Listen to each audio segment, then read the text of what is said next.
Quando todo mundo compra, é aí que você quer comprar. E quando todo mundo vende desesperado, você vai lá e segue a manada. Mas se eu te disser que você está fazendo tudo errado? E se eu te disser que você deveria estar fazendo exatamente o oposto da manada? Se você quer se destacar da multidão, você tem que fazer alguma coisa diferente da multidão. E nesse vídeo eu vou trazer 3 lições essenciais desse livro aqui, O Mais Importante para o Investidor, do lendário Howard Marks, para você deixar de ser só mais um no mercado. E se você quer, de fato, bater o mercado e conseguir esses insights, esse vídeo é essencial para você, investidor. A primeira lição aqui desse vídeo é o pensamento de segundo nível. As pessoas, geralmente, elas pensam tudo num primeiro nível. Então, elas pegam a informação e já vão na resposta mais óbvia, na resposta mais rápida, sem pensar muito, porque o nosso corpo, ele é assim. A gente foi feito dessa maneira. Nós queremos reservar energia, guardar energia, porque os nossos ancestrais, aqueles que menos gastavam energia, são os que mais sobreviviam.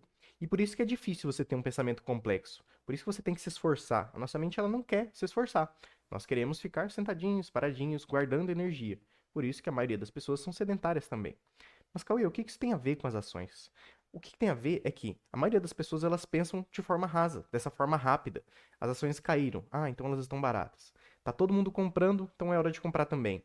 Ou então que as pessoas fazem muito com aquelas ações horríveis, por exemplo, americanas, Gol, essas ações de aviação.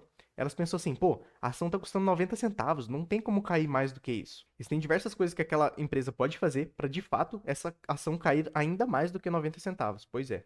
Você acha que vai chegar em 1 centavo algum dia? Não vai, na verdade. Eles podem fazer grupamentos de ações, enfim, várias coisas. Então, esse é o pensamento de primeiro nível. Ele é raso. Você tem que ir além disso. Você tem que adquirir o pensamento de segundo nível.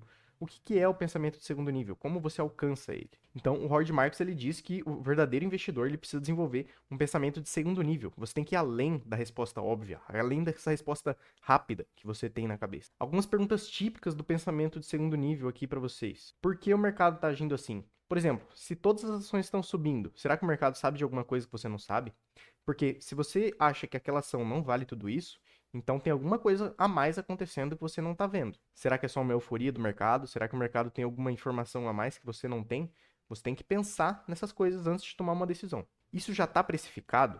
Se você acha que você tem uma informação privilegiada, se você é só uma pessoa física, é muito difícil que você realmente tenha essa informação privilegiada. Você pode estar fazendo alguma leitura diferente do mercado, ter alguma expectativa no cenário macroeconômico diferente das pessoas. Mas assim, você, como pessoa física, investidorzinho pequeno, tem uma informação extra do que aqueles investidores gigantes que são bilionários, milionários e têm contato direto com CEOs, se eles não têm essa informação, como que você, pessoa física, vai ter isso? Então, assim, cuidado se você acha que você tem alguma informação extra, cuidado. Isso pode estar precificado. E é isso que você tem que pensar nesse pensamento de segundo nível. E aí, por exemplo, quando você acha que uma ação tá barata, né? Por que as outras pessoas ainda não perceberam que essa ação tá barata? Por que só você acha isso? Se você está fazendo uma leitura de uma ação achando que ela está muito barata, você tem que pensar o que as outras pessoas ainda não perceberam. Que leitura que você fez diferente da do mercado? E aí, finalmente, em uma das mais importantes, essa decisão que você está tomando, ela é pautada em dados, em racionalidade, ou você está indo só no emocional? Você está comprando Bitcoin porque você entendeu toda a blockchain por trás, o que é a escassez digital do Bitcoin, o que é essa inconfiscabilidade dele, esse pseudônimo que tem por trás do Bitcoin, ou você só está comprando porque você quer a valorização dele, você está indo no emocional, você não quer ficar de fora da valorização desse ativo. É isso que você tem que pensar nesse pensamento de segundo nível. E é aqui que o investidor ele começa a se destacar. Enquanto o mercado reage, você reflete. As pessoas de primeiro nível, elas só reagem à emoção. Ah, saiu uma notícia da XP falando que agora o Banco do Brasil vai quebrar. Pô, você tem que refletir. Calma aí, vamos no pensamento de segundo nível. Como que o Banco do Brasil vai quebrar? É uma instituição, um banco que existe há mais de 200 anos, é um dos CNPJs mais antigos do Brasil, é um setor que financia o agro, ou seja, é um setor que fornece crédito mais barato, empréstimo mais barato para o agro, para as empresas que fazem a nossa comida. Se esse setor falir, como que o agro brasileiro vai continuar? Então, se você está apostando que o Banco do Brasil vai quebrar, você tem que apostar também que o Brasil inteiro vai dar uma quebrada. Que a gente vai virar uma Venezuela, não sei. Mas se você está indo nessa aposta, você tem que ver o que isso vai acontecer. Tipo, se o Banco do Brasil realmente quebrar, você deveria estar refletindo de sair do Brasil, então. Porque se o Banco do Brasil quebrar, então o Brasil inteiro já vai ter quebrado junto. Entendeu? Se você está fazendo esse tipo de aposta, você também tem que apostar que, pô, é melhor você sair do Brasil, dar uma saída fiscal ou até física, sair realmente do Brasil. Então, enquanto todos correm, você tem que se perguntar: será que eu estou indo na direção certa ou estou só seguindo a manada? Você está vendendo o Banco do Brasil porque você viu que os próximos resultados serão piores? Ou porque você só está com medo de perder dinheiro, só está seguindo a manada, todo mundo está vendendo, eu vou vender também? É esse tipo de coisa que você tem que se perguntar. A lição 2 é sobre os mercados que são eficientes e os seus limites. É a eficiência de mercado. Então, se você está falando de eficiência, o que são os mercados eficientes? Imagina que você derrubou uma nota de US$ 100, por exemplo, na rua da sua casa, aí no Brasil. Se você derrubar aquela nota, pode ser que no outro dia você vai lá e aquela nota ainda está lá. Ou seja, em mercados que não são eficientes, existem almoços grátis. Ou seja, você pode achar uma nota de US$ 100 perdida no chão. Mas em mercados que são muito eficientes, que tem muita gente olhando e passando por lá, por exemplo, nos Estados Unidos, se você derrubar uma nota de US$ 100 em Wall Street, se você derrubar uma nota de US$ 100 em Wall Street, é muito difícil que no outro dia você passe e aquela nota ainda esteja lá. Pode ser que na mesma hora que aquela nota de US$ 100 está caindo, já vai lá alguém e pega. Porque tem muita gente passando por lá. A informação ela tá muito disseminada, tem muita gente olhando para aquele mercado. Os Estados Unidos são mercados muito eficientes. Quase não existe almoço grátis nesse tipo de mercado. A informação circula rápida, os investidores são muito mais experientes, são formados em Harvard, em Yale, e qualquer oportunidade ela desaparece em minutos, geralmente. E aí o Howard Marks ele usa essa analogia clássica, né? De se você deixar cair uma nota de US$ 100 no chão, em segundos alguém já pegou ela. Mas se essa nota cair no centro de São Paulo, talvez ela fique ali por um tempo, não tem tanta gente passando.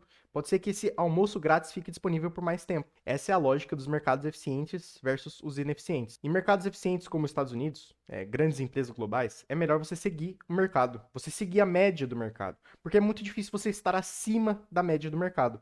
Então, se você só segue a média, você já vai ter um desempenho muito bom. Por exemplo, no S&P 500, você teria um resultado de, sei lá, 16% ao ano em dólar. Mas se você ficasse tentando bater o S&P 500, historicamente você teria um desempenho muito pior, né? O John Bogle, ele traz muito isso no livro dele, O Investidor de Bom Senso, de que se você tentasse bater o mercado, você teria um resultado muito pior do que a média do mercado. Ou seja, por você tentar estar na banda superior da média do mercado, você acabaria ficando abaixo. Porque é um mercado muito eficiente, é muito difícil de você bater ele. Os caras mais experientes do mundo não conseguem mais bater o mercado. O próprio Warren Buffett, de vez em quando, ele perde para S&P 500. Então, você vê, pô, é difícil você ser melhor que o Warren Buffett, né? Vamos combinar aqui que é muito difícil você ser melhor que eles. Ainda mais não morando nos Estados Unidos, não compreendendo as notícias que correm por lá. Então, em mercados eficientes, você só segue a média do mercado, você não tenta bater ele. E aí, em mercados ineficientes, Cauê, o que eu faço? Aí sim você pode jogar. Mercados ineficientes, Brasil, small caps, fundos imobiliários. Aqui sim você pode tentar bater o mercado. Se você vem aqui no site do Investidor 10, por exemplo, e coloca Ibovespa, que é o nosso índice das ações brasileiras, né? O índice mais comum que os investidores usam no Brasil. Que tem as maiores empresas do Brasil e tudo mais, Vale, Petrobras, Itaú, tudo mais. Nos últimos 5 anos, ele teve um retorno de 26%, sem considerar a inflação. Se você considera a inflação, menos 7,5% nesses 5 anos. Isso significa que se você tivesse colocado R$ 1.000, né, nesses 5 anos, com dividendos reinvestidos, você teria R$ 1.260. Mas como aqui no Brasil nós somos um mercado ineficiente, é muito fácil, entre aspas, de você conseguir bater o mercado, porque existem muitos almoços grátis na Bolsa de Valores. Por exemplo, se você pegar aqui a ação, pô, ação mais no-brainer, assim, ação que você menos precisa pensar para comprar ela. Itaú 3, por exemplo, Itube 3. Eu tenho certeza, eu nem olhei o resultado, mas eu tenho certeza que nesses 5 anos você teria um resultado muito melhor só de investir no maior banco privado do Brasil. Nos últimos 5 anos, por exemplo, 120% de retorno. Você vê que eles falam, pô, Cauê, como você sabia disso? Como que é tão fácil assim você fala que é bater o Ibovespa? O índice Ibovespa, ele é meio ruim, porque se você pega só os bancos no geral, commodities como Petrobras e Vale, você já pega quase 50% do índice. Ele é um índice muito concentrado em commodities, é um índice muito volátil, nesse sentido de que ele não tem um crescimento constante, porque ele depende muito de commodities. Commodities que ficam subindo, descendo, subindo, descendo, subindo, descendo. Não tem, né? Como são commodities, você não tem um crescimento linear. Mas quando você pega, por exemplo, um Banco Itaú da vida, cara, o crescimento é quase uma escadinha. Olha, essa aqui é a cotação dele, né? Você não pode se pegar muito essa cotação do passado. Mas, por exemplo, se você pega os lucros do Banco Itaú, você vai perceber o que eu estou falando. Olha o crescimento de receita e lucro do Banco Itaú nos últimos 10 anos. É quase uma escadinha. Por quê? eles conseguem reinvestir o dinheiro, vão lá, captam mais dinheiro, crédito. Pô, banco no Brasil nunca vai deixar de ganhar dinheiro. E é isso que a gente diz com mercados ineficientes. É muito fácil de você bater o índice. Você não quer se alinhar à média do Ibovespa, porque é teoricamente fácil você estar aqui em cima. Se você tem um mínimo de estudo, é fácil de você bater o índice Ibovespa, entendeu? Por isso que aqui no Brasil, você deveria tentar realmente bater os mercados. Mas, por exemplo, nos Estados Unidos, você pega aqui o VOO, que é o ETF do S&P 500, você pega aqui em 5 anos, 106% de retorno em dólar. Então, quando você pega o índice do S&P 500, por exemplo, é muito difícil você bater ele, né? É difícil você escolher, por exemplo, uma ação que vai bater o índice do S&P 500. Por exemplo, o McDonald's, né? Você diz que é uma empresa boa e não sei o quê, mas eu não sei se ela realmente conseguiu bater o S&P 500. Ó, nos últimos 5 anos, teve praticamente 70% de retorno. Ou seja, nem o McDonald's conseguiu bater o retorno do S&P 500. Porque é realmente difícil de você bater um índice tão bom assim. Ou seja, em mercados eficientes, você deveria só tentar se igualar à média. Comprar o VO, comprar o S&P 500, que você já estaria muito bem representado. Você já teria um retorno muito bom nas suas ações. Então, o segredo é saber aonde você está operando. Se for um mercado eficiente, tente acompanhar o mercado, com ETFs, por exemplo. E se for ineficiente, você pode estudar, analisar e buscar oportunidades que os outros ainda não viram. Por exemplo, aqui no Brasil, você deveria fazer stock picking, para você tentar realmente bater o mercado, porque o índice da média não são bons índices. A média no Brasil é ruim. Com o IBOV e o IFIX. É fácil de você bater esses índices. E a terceira lição são ciclos e o retorno à média. Tudo nos mercados é cíclico. Os preços sobem demais, aí a expectativa fica exagerada e aí ocorre uma correção. É óbvio de você ver isso no Bitcoin, no mercado americano, todos os mercados acontecem isso. E aí, quando os preços caem demais, o pessimismo ele fica irracional e aí a recuperação ocorre. Até mesmo naquela crise de 2021, naquela crise global, os preços eles caíram demais e um dia ou dois, né, você teve essa queda, correção de 3 dias seguidos, de puro pessimismo irracional. E aí, depois disso, nos outros 2 dias, você teve as maiores altas do mercado brasileiro. Você teve essa recuperação muito rápida, uma queda muito rápida e uma recuperação muito rápida. Isso é o retorno à média. O Howard Marks ele diz que os mercados tendem a voltar para a média. Isso é o que chamamos de reversão à média.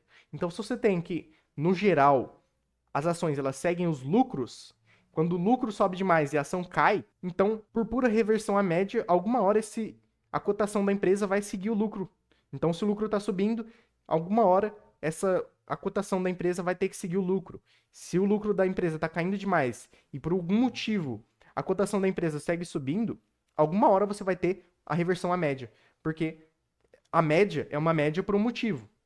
Os preços geralmente oscilam em volta dela, por isso que ela é a média. Se você fizer a soma e dividir pelos tempos que você pegou, você vai ter a média. E aí, essa é a média, então significa que geralmente as coisas vão oscilar em torno da média. Quando um ativo ele se valoriza, e aí quando o ativo se valoriza demais, ele costuma se distanciar do seu valor real. Mas com o tempo o preço ele volta à média. Então, se você teve uma explosão de preço muito descorrelacionada com a realidade, alguma hora esse preço vai voltar para a média. Se o lucro dele cresce 5% por ano e ele teve uma explosão de 30% no preço, alguma hora esse preço vai ter que se ajustar à média. Então, por isso que os grandes investidores eles não compram no topo. Eles sabem que alguma hora vai ter uma correçãozinha e aí ele vai ter uma ótima oportunidade de comprar esse ativo que ele quer na carteira. E aí, para você fazer isso, é preciso, né, de algumas coisinhas aqui. É preciso você entender o humor do mercado. E aí você tem uma coisa muito interessante aqui. E aí, para você conseguir fazer medir o humor do mercado, tem o Fear and Greed Index, que você pode pegar de vários ativos. Peguei aqui, por exemplo, do Bitcoin. Você pode entrar aqui e ver que o índice do Bitcoin ele está em ganância, está em 67%. Né? Se 100% é o máximo do otimismo, o Bitcoin está ali em 67%. Não é o melhor momento de todos para comprar o Bitcoin. Você vê que aqui tiveram momentos melhores, né? Aqui quando o pessimismo estava em 25%, as pessoas estavam com medo, era um ótimo momento para você comprar Bitcoin. Olha o tanto de valorização que você teria conseguido nesse momento de mercado. Então, só você pode pesquisar o Fear and Greed Index, que ele costuma ser um ótimo medidor, né, do humor do mercado. Se o mercado está ganancioso ou se ele está com medo nesse momento de mercado. E aí é preciso mais algumas coisinhas também. E aí, por exemplo, você precisa ter paciência. Quando tudo estiver indo bem e os preços estiverem muito otimistas, você pode esperar, né, alguma hora a oportunidade de comprar aquela empresa que você quer, ela vai aparecer. E aí você tem que saber que o otimismo exagerado, ele é tão perigoso quanto o pânico. Se você vendeu no auge, né, quando saíram as notícias daquela crise global que a gente teve em 2021, 2022, você teria vendido no pior momento possível. Você teria vendido quando os preços estavam no fundo. Então, o otimismo exagerado ele é tão perigoso quanto o pânico. E se você gostou dessas lições e quer adquirir o máximo de conhecimento desse livro, o mais importante para investidor do Howard Marks, eu vou deixar aqui na descrição um link para a Shopee, que além de você adquirir todo o conhecimento do livro do Howard Marks, você vai ter comprado ele, você também ajuda o canal a crescer por meio desse link de filiado aqui da Shopee.